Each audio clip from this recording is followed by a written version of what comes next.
un campamento cristiano, campamento cristiano que tenía unas 575 personas en el momento de la subida del agua. Y ahora mismo habían muchísimas niñas allí, ahora mismo hay 27 niñas perdidas. Así que, bueno, esto me tocó mucho el corazón porque muchos papás envían a sus hijos a los retiros buscando que ellos crezcan y fortalezcan su corazón, su vida espiritual. Y ahora mismo están buscándolas río abajo a ver dónde estarán. Así que estos momentos en los que uno piensa, bueno, ¿dónde está Dios detrás de todo esto? ¿Por qué está pasando todo esto? Pues nos ayuda a recordar lo frágiles que somos. Así que antes de leer la palabra y entrar en materia, quisiera pedirles que tomáramos un momento para orar y pedirle al Señor que tenga aún más compasión de estas personas, que puedan encontrar a sus hijos y que nos dé a nosotros el entendimiento para darnos cuenta de que no sabemos lo que viene sobre nosotros. De eso hablaremos en un momento. Oremos. Dios mío, en esta mañana, antes de leer tu palabra, queremos acordarnos de aquellos que están sufriendo intensamente por la desesperación de no encontrar a sus seres queridos, Dios mío. Como lo hablaremos hoy, Señor, tú tienes un plan, Señor, tu soberanía y tu voluntad, tus planes nos superan, son demasiado altos para nosotros. No alcanzamos a entenderlos, pero tú sí, Señor, sabes lo que estás haciendo y conoces el sufrimiento de muchos papás y de muchas mamás que están ahora mismo buscando a sus niños. Te pedimos por favor que les concedas, Dios mío, la gracia de encontrar a sus pequeños, que les concedas la gracia a aquellos que han perdido a sus familiares, de encontrar consuelo en ti, Señor, por favor, y ayúdalos, Dios mío, a ellos y a nosotros también, para volver nuestros ojos a ti, Señor, que eres el único que puede alentar nuestros corazones. En el nombre de Jesús te lo pedimos en esta mañana, Señor. Amén. Si usted tiene un momento esta semana, ore a Dios por las personas que están sufriendo en este momento. Bueno, hoy pensando en esto y pensando en el texto que nos concierne hoy, la palabra dice en varios lugares, la palabra de Dios dice en varios lugares, algunas realidades que aquejan a cada uno de nosotros como seres humanos. Y una de ellas está acá, en el libro de Eclesiastés. Bueno, de hecho son dos pasajes del libro de Eclesiastés. He venido leyendo esto repetitivamente porque honestamente quisiera, es mi deseo, intentar aprovechar al máximo la vida que tengo. Me esfuerzo por eso, nos esforzamos por eso con mi esposa, por vivir el ahora, por vivir el presente, el aquí y el ahora, no el mañana, no el futuro. Y a veces hay personas que nos preguntan, y bueno, ¿y ustedes qué van a hacer? ¿Qué vamos a hacer? Vivir el hoy, vivir el presente, es lo único que tenemos en la mano.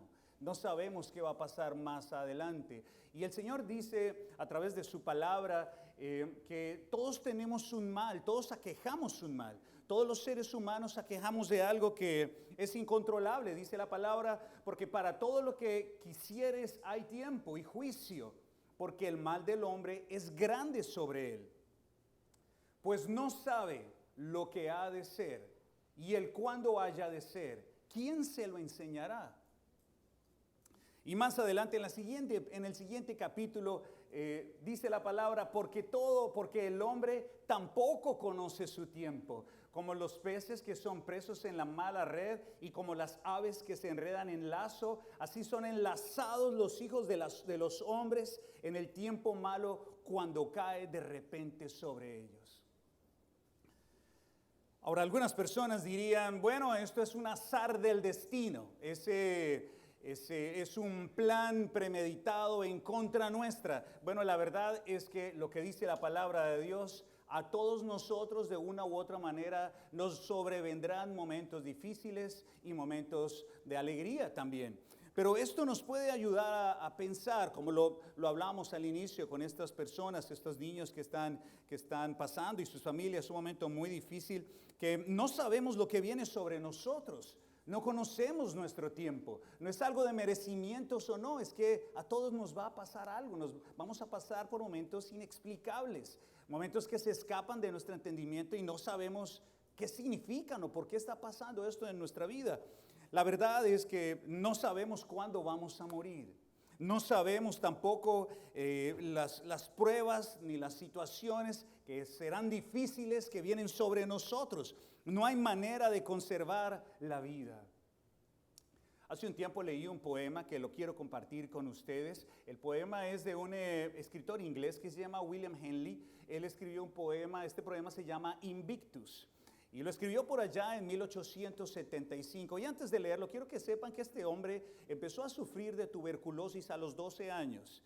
Le cortaron una pierna y le empezaron a salir llagas, es lo que dice el recuento histórico, por su cuerpo, por la tuberculosis. Y aún así pues, su trabajo era ser escritor y empezó a escribir, pero a pesar de eso tenía que ir continuamente al hospital hasta que le dijeron, bueno amigo, le vamos a cortar la otra pierna, porque pues, su enfermedad ha crecido y se sometió a procesos experimentales para poder salvar su única pierna, la pierna que le quedaba. Y en medio de esa angustia, su hija de 5 años murió de una enfermedad muy crítica y quedó solamente él y su esposa. Él murió y su esposa terminó sus días por allá en 1900 algo. Este es el poema de este hombre. En la noche que me envuelve, negra como un pozo insondable, doy gracias al Dios que fuere por mi alma inconquistable. En las garras de las circunstancias no he gemido ni llorado. Bajo los golpes del destino, mi cabeza ensangrentada jamás se ha postrado. Más allá de este lugar de ira y llantos, acecha la oscuridad con su horror. Y sin embargo, la amenaza de los años me halla y me hallará sin temor. Ya no importa cuán estrecho haya sido el camino, ni cuántos castigos lleve a mi espalda. Soy el amo de mi destino. Soy el capitán de mi alma.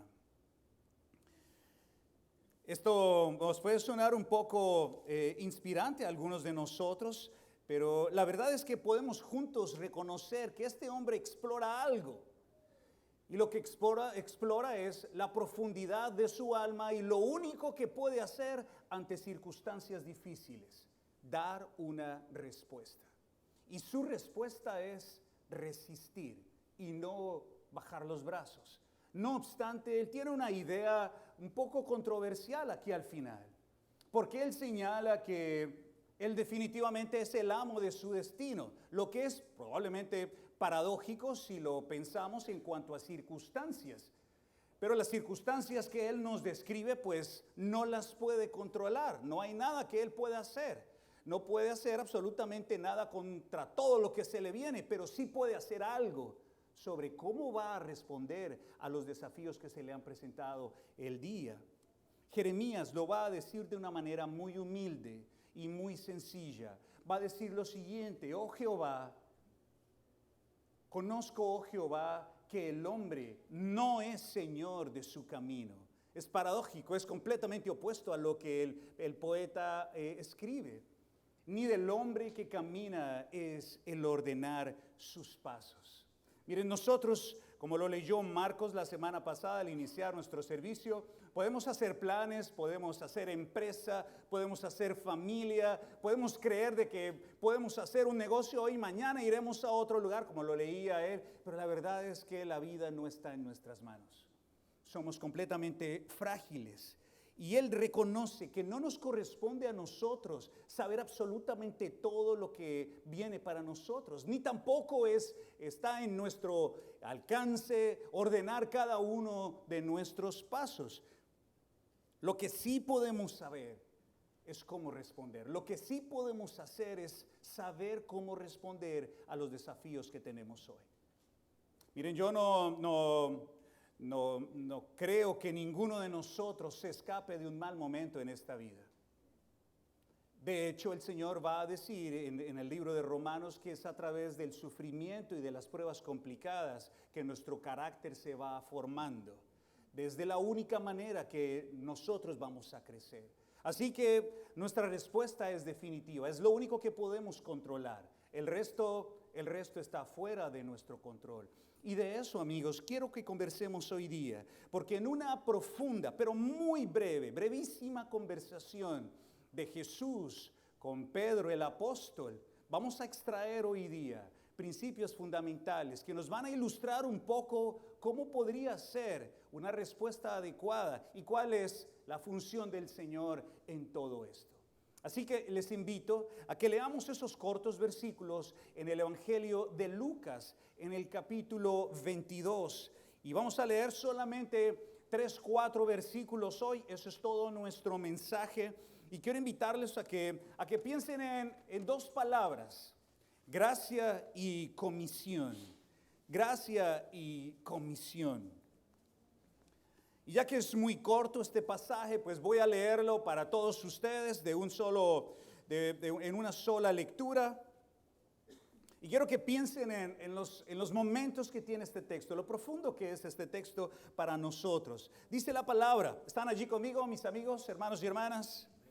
Dice, dijo también el Señor: Simón, Simón, he aquí que Satanás os ha pedido para zarandearlos como a trigo. Pero yo he rogado por ti que tu fe no te falle, y tú, una vez vuelto, confirma a tus hermanos.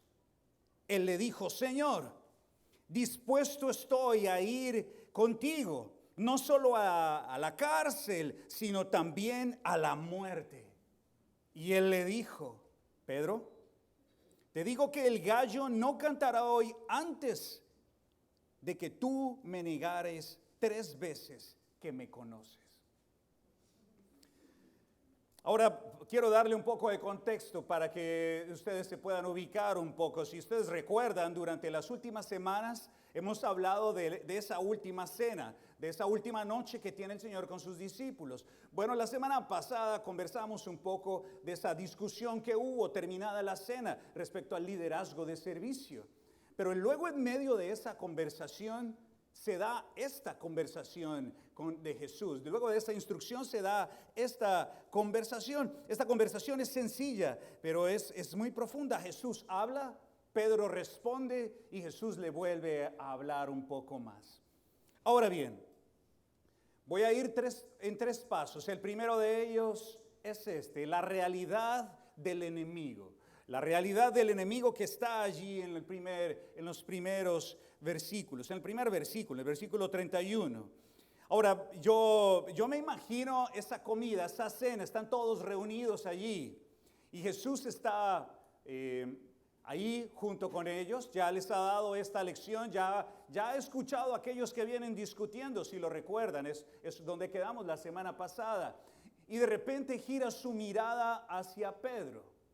Pero no le dice Pedro, le dice Simón, Simón, Simón. Ahora esto puede ser un poco como extraño. ¿Por qué Jesús me dice Simón a mí? Si él ya me había cambiado el nombre. ¿Se acuerdan cuál era su nombre? Kefas, que significa Pedro. Ahora Jesús le dijo en Juan capítulo 1 versículo 42, bueno, de ahora en adelante ya no vas a ser Simón, ahora vas a ser Pedro.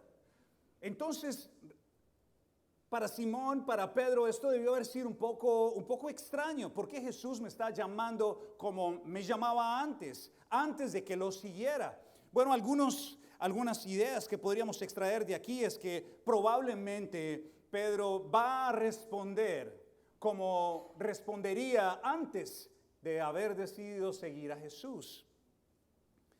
Satanás os ha pedido. Ahora, aunque se dirige a Simón, a Pedro, está hablando en plural. Les va a decir, Simón, Simón, he aquí que Satanás los ha pedido. ¿A quiénes? A todos sus discípulos. Satanás ha pedido que ustedes sean zarandeados como el trigo. Miren, a mí esto me parece tanto profundo como escalofriante. Que Satanás haya pedido autorización al Señor me hace pensar en aquel pasaje que probablemente ustedes ya conocen en el libro de Job, en el capítulo 1, cuando allá en la corte celestial el adversario se presenta para poder intervenir en la vida ¿de quién? De Job, así es. Y el soberano Señor dice, está bien, Y me hace pensar en algo. Si Satanás tuviera absoluto poder, absoluta autoridad sobre el ser humano y particularmente sobre los fieles del Señor, pues simplemente él no pediría permiso. Simplemente actuaría. Y es que, amigos, vamos a ahondar en esto. Ustedes deben saber que quien no está bajo la sombra del Altísimo está bajo la sombra del maligno. Esa es la sencilla realidad. El adversario no toca a los hijos de Dios a menos de que les sea permitido. Y la imagen misma, como les menciono, nos evoca a Job capítulo número 1. Mis amigos, dice la palabra en el capítulo 91 del libro de los Salmos que el que habita al abrigo del Altísimo, ¿qué? Morará bajo la sombra del Omnipotente. No hay lugar más seguro que estar bajo la sombra del Señor. No hay lugar más seguro que estar cerca de nuestro Creador, que estar sujeto al Altísimo. No, amigos, no les va a dar seguridad tener una situación migratoria completamente definida. No les va a dar seguridad tener dinero en la bolsa. No les va a dar seguridad completa vivir en una casa grande o tener lo suficiente para pagar educación a sus hijos. La única fuente de seguridad absoluta es el Altísimo, el Todopoderoso. Así que mi consejo más sencillo y más humilde sería que usted busque al Señor. Que usted busque al Señor. Ahora, nuevamente, esta edificación es solo un templo, pero nadie de nosotros lo puede proteger a usted. El Señor no dice, busque refugio en la iglesia. No, busque refugio en el Altísimo, en la sombra del Todopoderoso. No hay manera de que el enemigo, el adversario, la serpiente antigua, el engañador, el mentiroso, venga hacia usted, lo toque a usted a menos de que Dios se lo permita. Ahora, esto es una realidad. Lo vimos en Job y lo vamos a ver con estos 12 discípulos. Dios dice, sí, voy a permitir que los zarandeen. Ahora, esto puede escapar de nuestro entendimiento. ¿Cómo Dios es capaz de hacer tal cosa? Bueno, porque Él tiene la pintura completa. Él tiene la imagen completa. Él no vive momento a momento. Él es el Señor de la historia. Él está por encima del tiempo. Él sabe. Él supo y Él sabrá. Él sabe todo. Él sabe absolutamente todo. Su conocimiento es infinito. Y Él, conforme a su soberanía, permite que los cristianos, que los fieles suyos pasen por momentos difíciles. Pero no solamente les permite pasar por estos momentos, dice también la palabra varias cosas que nos pueden alentar. Miren, dice la palabra en 1 Corintios capítulo 13 que junto a la prueba también nos dará ¿qué? La salida. Así que ninguna prueba que usted haya experimentado es algo que no pueda soportar. Es verdad, quizás nadie lo pueda entender por completo, menos Jesús, porque Jesús, como lo hablaremos en un momento, ha pasado por todo, pero Él dice que ninguno de nosotros va a ser llevado a un límite que no pueda soportar. Además, la palabra dice que Él nos provee una armadura. ¿Se acuerdan de la armadura del Señor en Efesios capítulo 6? Eso dice el Señor. Aún más, dice que nos da instrucciones sobre cómo sobrevivir, cómo resistir a las enseñanzas, a las acechanzas, a las estrategias del maligno. Bonifacio leyó un texto importante. Hay alguien que está interesado en nuestras vidas y ustedes, si son de aquellos que están bajo la sombra del Altísimo, no deben huir a buscar su propia seguridad en otra sombra. Deben resistir, mantener su fe. Y la imagen aquí, amigos, es impresionante. Habla de ser zarandeado. Y estuve buscando algunas imágenes que nos puedan ayudar. Y recordé que en mi país, cuando construíamos, hay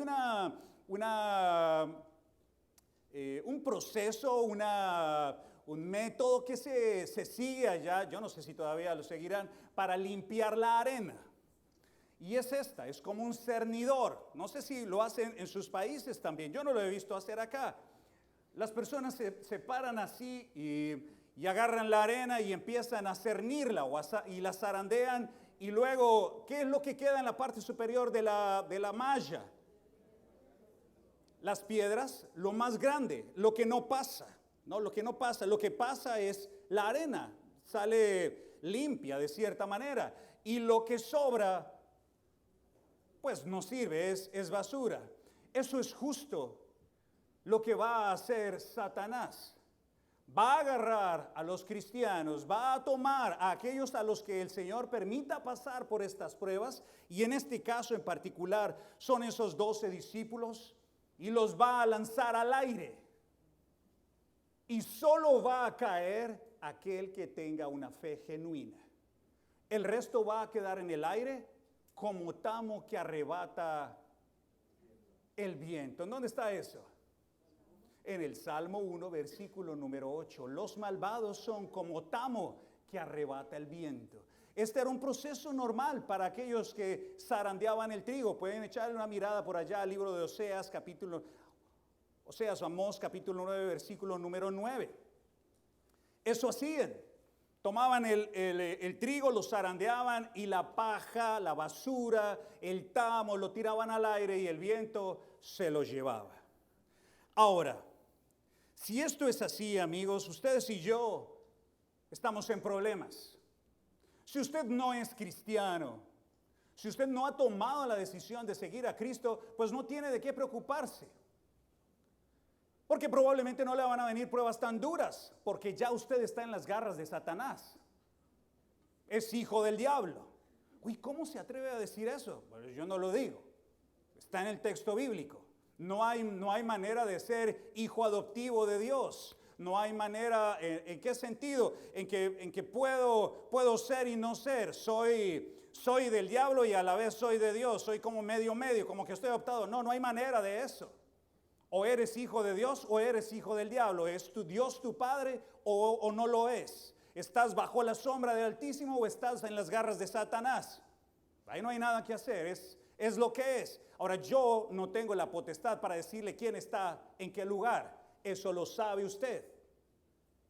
Ahora, algunos de nosotros diríamos, esto es fácil, yo sé que estoy con Dios. Bueno, vamos a ver. Vamos a ver, y quizás a través de esta conversación se ilumine un poco su entendimiento. Ahora, déjeme advertirle, hay de aquel que está sin la protección divina.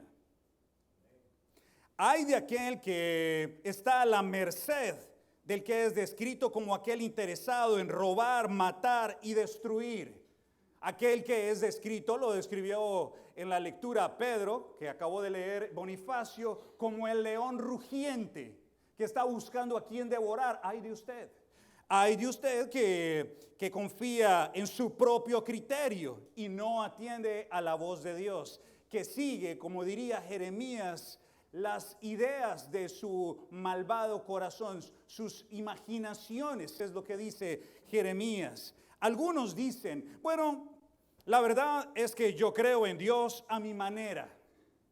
Bueno, pobre de usted, porque se está adorando a sí mismo. Bueno, Dios me entiende y yo lo entiendo a Él. Nosotros nos entendemos. Es algo entre Él y yo. Amigo, lo lamento. Dios no es psicólogo, ni psiquiatra, ni tiene consultas privadas. Dios no está en la posición, ni está en el deber, ni tampoco es su función dedicarse a darle a usted consejería, a ver cómo le puede dar gusto. No es así. Porque Él es el creador y nosotros somos las criaturas. Él es el Todopoderoso y nosotros somos simplemente seres mortales. Ahora es aún más escalofriante pensar que hay muchas personas que hoy día ponen su confianza en un pedazo de madera, ponen su confianza en un ídolo, ponen su confianza en una estampita o besan símbolos cristianos, amuletos para ver si les va bien. Algunos, y creyendo que dialogan con ángeles o con santos, hablan con demonios mismos, en lugar de estar buscando al Dios vivo y a su Hijo Jesucristo, nuestro Señor y Salvador. Hay que tener mucho cuidado, mis amigos, porque Jesús le dice claramente a Pedro que el deseo de Satanás no es absolutamente bueno, es perverso, es malvado. Y lo que quiere es hacer completo daño. Si de Satanás desea Zarandearlos como a trigo es, por supuesto, una imagen de prueba. Y ahora, juntos tenemos que tomar una decisión. ¿Qué tipo de protección vamos a buscar? ¿A quién vamos a hallar ante este peligro que se cierne sobre nosotros? Entonces, miren, si lo notan muy bien, tenemos dos peligros sobre nosotros. Número uno, la fragilidad y la ignorancia que nosotros tenemos como seres humanos. Y número dos, un enemigo que está buscando destruirnos a cada uno de nosotros y destruir la obra del Dios vivo. En ese cernidor, cuando aquel que está trabajando en la arena está cirniendo, solamente le interesa aquello que cae. El resto lo va a desechar. Veremos a través de las pruebas si su fe es genuina o es pura paja. Eso es lo que provoca la prueba, la evidencia de qué material estamos hechos nosotros. Número dos, requerimos en esta situación protección. Necesitamos protección y necesitamos apoyo. Ahora Jesús, nuestro Señor, nos invita, siempre nos ha invitado. Dios dice muchas veces, escúchenme, escúchenme, escúchenme. Miren, amigos, si alguien piensa que la iglesia cristiana está dedicada a recoger dinero, está completamente equivocado. Y usted debe estar en disposición de huir si haya una iglesia donde lo único que le pidan es dinero. Porque Dios no está interesado en el dinero de nadie. Lo único que Dios desea es que todos lo escuchemos y lo obedezcamos. Ahora, si usted viene a buscar dinero, este no es el lugar. Pero si usted viene a buscar, escuchar la palabra de Dios para obedecerla, bienvenido quédese, por favor. Porque este es el lugar. Este es el lugar para escuchar, para los que escuchan y se disponen a obedecer. No solamente para los oyentes. De nada sirve escuchar y no llevar a la práctica, asimilar de que Dios nos diga algo y no le prestemos atención. Ahora viene una situación muy dura. Porque la prueba va a ser tan fuerte que dice el Señor que va a orar por Pedro.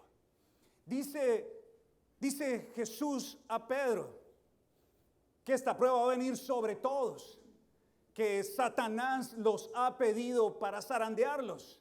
Y esta respuesta nos hace deducir, concluir que Dios dijo sí, zarandéenlos, sí, pruébenlos. ¿Creen ustedes que si Jesús nuestro Señor fue probado, que si los apóstoles fueron probados, nosotros vamos a pasar VIP al cielo? Nada de eso. Todos nosotros vamos a pasar por el fuego. Y ahora, si usted pasa por la prueba, no se sorprenda, como dice Santiago, de que nos haya venido esta prueba difícil, porque es a través del fuego que nuestra fe se va purificando. Y si se da cuenta, ahí se dará cuenta usted y se dará cuenta el pueblo de qué tipo de fe tiene usted. Pero miren estas palabras preciosas en solo este versículo. Dice el Señor, pero yo he rogado por ti. Y esto me sorprende porque Jesús ya le dijo a Pedro que esto está ya orado desde antes de que esto pase. Jesús, antes de esta conversación, sabe lo que Pedro va a vivir y sabe que Pedro lo va a dejar. Pedro no alcanza a entender esto. Nosotros lo podemos leer y entender si lo leemos con detalle. Porque le va a decir, he orado por ti para que tu fe no te falte. Y una vez vuelto, confirma a tus hermanos. Ahora, la palabra dice que Jesús ora por Pedro, como dice el versículo 32. Y me sorprende lo que Jesús ora por Pedro. Saben, a veces se acercan muchas personas a nosotros y nos dicen, por favor, ore. ¿Ore por qué? Ore para que mi familiar pase la frontera. Ore para que me vaya bien en el trabajo. Ore para que me dé una casa. Ore para que se hagan bien mis sueños. Ore y ore y ore. Ore por más horas de trabajo. Ore y ore. Ok. ¿Saben quién no ora? Jesús. Jesús no ora por más horas de trabajo o más peces para Pedro, por más prosperidad ni por más salud. Jesús ora para que Pedro en el momento de la prueba no decaiga, no se pierda, no desista. Ahora, esto es fantástico porque la palabra que Jesús va a utilizar, esta palabra que su fe o su creencia, su convicción no le falle, viene de una palabra con la cual nosotros estamos familiarizados, y la quise colocar acá. Es la palabra en griego ekleipo, que significa fracasar o cesar, abandonar, y de allí viene la palabra eclipse. ¿Han escuchado la palabra eclipse? Nosotros casi no vemos eclipses acá, pero sabemos lo que es un eclipse. Cuando una fuerza y una energía tan grande y tan poderosa que está tan lejos de nosotros, pero es tan grande que nos ilumina hasta ahora, es ocluida, es tapada, es obstruida por algo tan pequeño como la luna, por ejemplo. Pedro va a recibir algo de Jesús, una oración para que su fe no cese, no desfallezca, no se desbarate, o también la palabra nos lleva a pensar que se vaya a otro lugar. Amigos, la prueba, la dificultad que va a tener Pedro es tan dura, tan difícil, que se verá de qué material está hecho Pedro.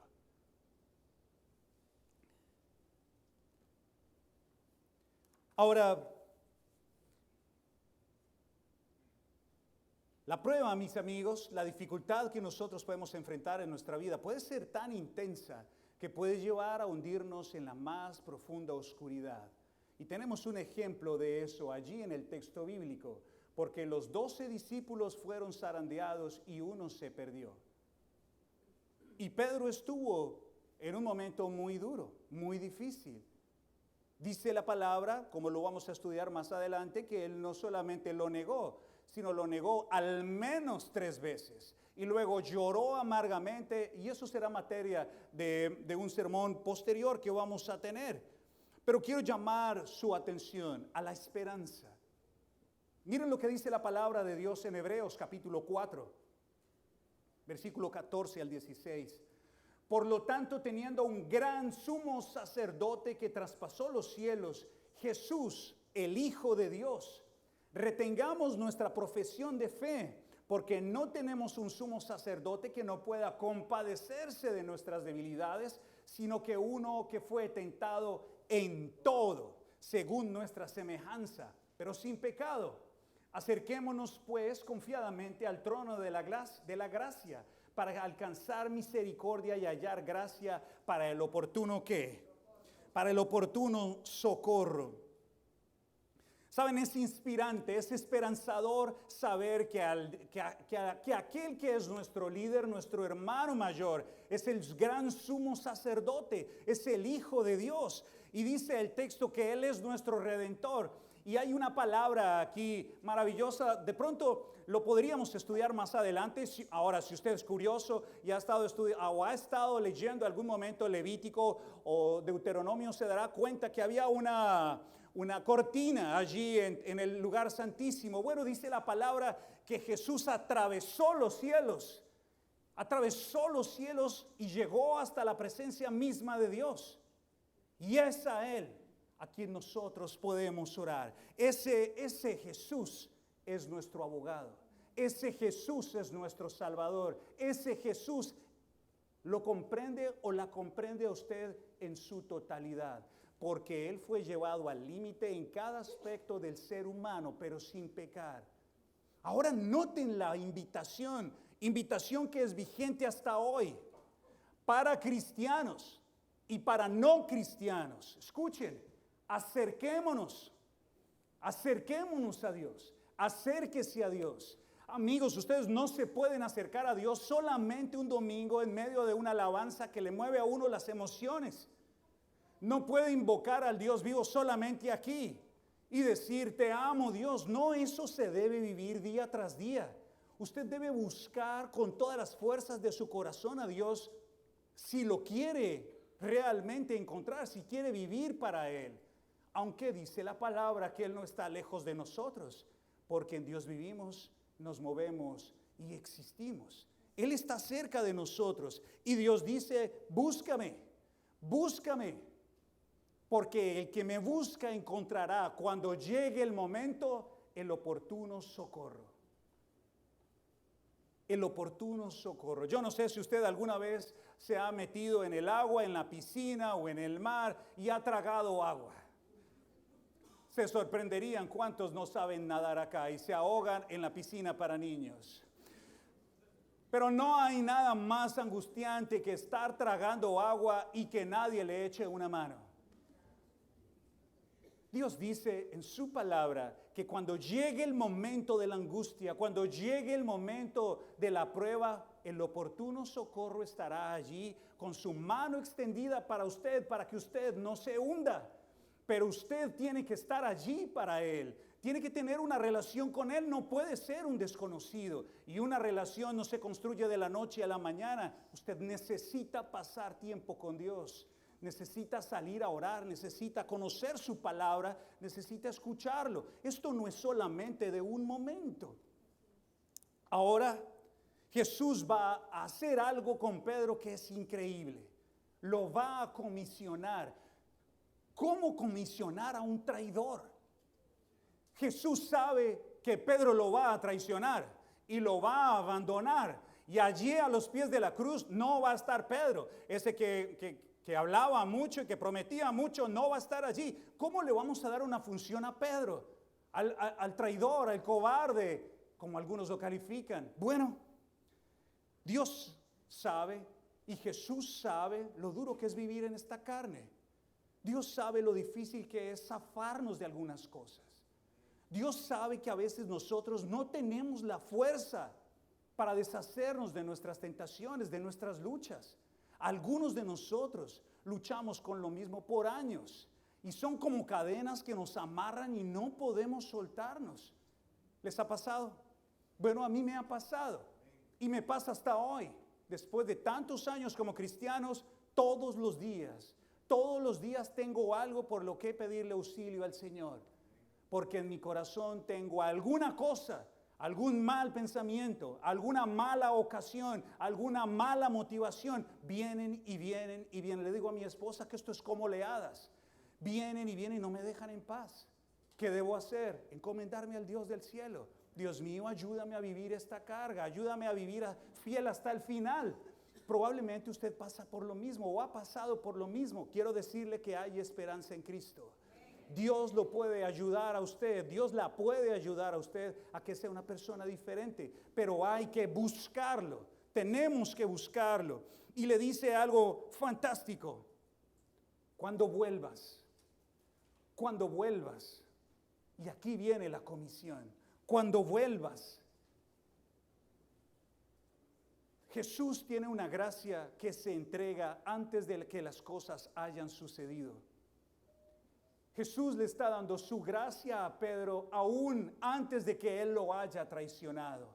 Jesús le está dando un propósito a Pedro antes de que se haya ido. Imagínense esto, es increíble. Ese es Jesús, ese es nuestro Dios. Pero le dice algo importante: una vez hayas regresado, una vez hayas vuelto, fortalece a tus hermanos. Una vez te hayas vuelto, fortalece a tus hermanos. Probablemente Pedro no copió nada de esto. Pedro estaba muy emocionado, pero él no entiende que lo que va a pasar es que él va a traicionar a Jesús y que va a ir hasta un punto donde probablemente no quiera regresar. Y ustedes podrían leer por allá el capítulo 20 de Juan, cuando él decide irse con 7 más, si no me falla la memoria con el número, se van a pescar. A pescar, tenemos un mundo que predicar, pero él se va a pescar. Esto es una idea de que él estaba intentando rehacer su rumbo. Y le dice algo importante, porque la prueba va a ser muy dura. Pedro, cuando tú regreses de la prueba, cuando tú hayas sido restaurado, cuando tú te recuperes, escúchenme bien, hermanos y hermanas, el cristiano no debe vivir victimizándose por sus errores del pasado. El cristiano no puede vivir siendo esclavo de lo difícil que fue la vida cristiana. El cristiano no está para dejarse llevar por sus emociones y llorar eternamente sobre la leche derramada. No hay manera de eso. El cristiano no se debe quejar de lo duro de lo que es servir a su Señor, ni tampoco de lo injusto que es el cristianismo. Eso me pasa por decidir ahora seguir a Dios. Eso me pasa por estar bajo la sombra del Omnipotente. No, el cristiano no está para eso. Dios llama a Pedro, Jesús llama a Pedro a poner a un lado el yo y fijarse en otros zarandeados. Eso es lo que hace Jesús. Tú, Pedro, por favor, no llores, ni te quejes, ni te lamentes. Más bien, levanta tus ojos y sal a buscar a aquellos que han pasado por momentos difíciles como los que tú has pasado. Imagínense eso. Pedro es obligado a abandonarse a sí mismo. Miren, es maravilloso pensar en la abundante gracia de Dios, porque Él perdona a Pedro. Miren, cualquiera de nosotros, al primer fallo, ¿cuántos de ustedes han dicho, cuando alguien les falla, yo perdono, pero no? Yo perdono, pero no olvido. El que me la hace, me la paga. Esto no se queda así, yo arreglo cuentas. Jesús hubiera podido decir lo mismo. Ahora imagínense si Jesús dijera eso de nosotros. Oye, ya te perdoné más de 7 veces. 7 veces al infierno. 7 veces muerte. Él no es así. Gloria a Dios por eso. Y ahora toma a Pedro, que es el hombre de las emociones, que lo acaba que lo va a negar y le dice, bueno, Pedro, ahora tú vas a tener un encargo. Y tu encargo va a ser cuidar de tus hermanos, fortalecerlos, ayudarles a que sean más firmes. Y Pedro no entiende ni mu. Y dice nada más, sí, Jesús, claro, como los otros dos que dijeron que querían el cielo y la tierra. Le dice, Jesús, yo estoy dispuesto a ir a donde sea, al infinito y más allá, como Buzz Lightyear. A donde sea, yo voy a donde sea. Si toca ir a la cárcel, yo voy a la cárcel. Si toca ir a la muerte, vámonos juntos. Sí, ¿cómo no? Así va a ser tan sencillo. No, no es así, no es tan fácil. Pedro está bien intencionado, hermanos. Yo leí este pasaje no sé cuántas veces y lo leo y lo leo y lo leo. Y yo noto algo con lo cual nosotros nos podemos relacionar. Pedro tiene un buen corazón. Pedro está bien intencionado. Pedro me recuerda a usted y a mí, porque nosotros amamos a Jesús, o al menos eso creemos. Nosotros queremos seguir a Jesús, o al menos eso deseamos. Pero nuestras palabras serán probadas. La fe, tu fe y mi fe serán llevadas a un límite donde veremos si es cierto o es solamente tamo que se arrebata el viento. Nos recuerda esto a nuestras ligeras promesas, amigos, a las ligeras promesas que nosotros podríamos hacerle a Dios, que cuando llega el momento de la prueba hallamos 1 en 1000 razones para no cumplir con los compromisos que adquirimos delante de sus ojos. Recuerden que el Señor dice en Eclesiastés también, cuando usted se acerque al templo del Señor, asegúrese de no hablar mucho, sino estar dispuesto a escuchar. Y si promete algo, cúmplalo, porque un día esa promesa será exigida. Ahora estamos aquí en la tierra, pero dice la palabra en Pedro que un día vendrá el día de la visitación, el día de la llegada. O viene Él o te mandan a ti, te mandan llamar. Y allá no habrá esperanza de absolutamente nada, sino lo que tenemos a la mano. Así que con nuestro corazón, con nuestra mente, quizás nosotros deseamos amar a Dios y decimos, Dios es lo número uno, primero Dios, si Dios quiere, Dios mediante. Para mí Dios lo es todo, Dios y yo somos uno, y toda esa cantidad de buenas palabras intencionadas. Pero en realidad, cuando llega la hora de ser zarandeados, incluso amigos, no vayamos muy lejos. Cuando empieza a llover, el cristiano dice, no voy, está lloviendo. Me voy a derretir, ustedes me entienden. Está muy lejos, es muy difícil. Hay que decir la verdad, no se puede en este país. Amigos, si ustedes no son fieles aquí en esta tierra, si no son fieles en lo poco, no serán puestos en lo mucho. Nuestra lucha es difícil, pero Jesús la entiende. Lo acabamos de leer. Él sabe las tensiones de este mundo. Lo vio, lo vivió, lo experimentó. Así que juntos tenemos que pensar en que nuestro Dios sí sabe, Jesús lo sabe, conoce nuestros corazones y nuestros límites. Y quizás, amigos, la lección que leemos hoy es más para nosotros, para que nosotros podamos ser humildes y reconocer nuestros límites, conocer nuestro propio corazón y hablar con honestidad al Creador y decirle de qué material estamos hechos. Confesarle a Él en voz alta lo que estamos viviendo, porque nos guste o no nos guste, el Señor va a permitir que nuestras pruebas sean duras y sean difíciles. Hoy quiero invitarlos a que piensen en esto. En unas semanas, con el favor de Dios, hablaremos de ese momento duro, ¿no? De la materialización de estas palabras. Porque esto que Jesús le va a decir esa noche se hará una realidad ahí en breve en la narración. Para nosotros nos va a tomar un par de semanas estudiarlo, pero nos daremos cuenta lo duro que fue la prueba y hasta dónde Pedro fue llevado. Por ahora, usted y yo, quiero invitarle a que piense en tres cosas. Son estas tres. Número uno, sea consciente, por favor, sea consciente de la amenaza que cierne sobre su vida y de la fragilidad de su persona, de usted como ser humano. Sea consciente de que usted solo no puede y por eso le quiero invitar en esta mañana a que busque a Jesús, el único abogado posible ante Dios. Quiero invitarle a que lo busque, a que rehaga su relación con Él.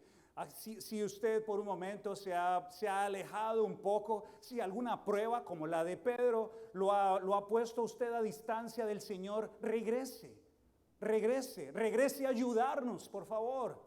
Porque hay muchos que necesitan que usted los fortalezca con sus palabras, con su abrazo. Su presencia es importante. Regrese, acérquese. Y número 3, le aguarda a usted un propósito. Un propósito. Le aguarda a usted un propósito. Ningún cristiano, amigos, ningún cristiano es inútil en el reino de Dios. Ninguno. Desde el anciano hasta el niño que está con mucha menos experiencia, es útil en el reino de Dios. Desde el hombre que lleva muchos años en la fe hasta el recién convertido, es útil en el reino de Dios. Cualquier persona al cual el Señor ha llamado a su reino es útil y tiene un propósito. Es lo que nosotros vemos en el texto.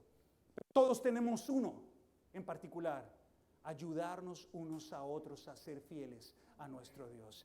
Si usted ha pasado por momentos difíciles o está pasando por momentos difíciles, podemos orar por usted, pero quien lo puede consolar y lo puede ayudar a profundidad es Jesús, nuestro Señor y nuestro Salvador. Le invitamos a que establezca una relación con Él.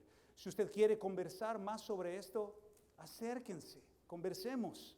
No se vayan solamente como si estuvieran repartiendo perros calientes allá afuera. No es 4 de julio, no ha llegado nadie a preguntar por ustedes. Quédense y conversamos. Converse con otros cristianos. Acérquese a una célula los viernes. Acérquese y converse, comparta su vida con otros. Reciba ayuda. Es a eso a lo que fuimos enviados también. Ayudar a otros con las dificultades que hemos pasado. Incline su rostro conmigo, por favor, y clamémosle a nuestro Señor que nos ayude en la hora oscura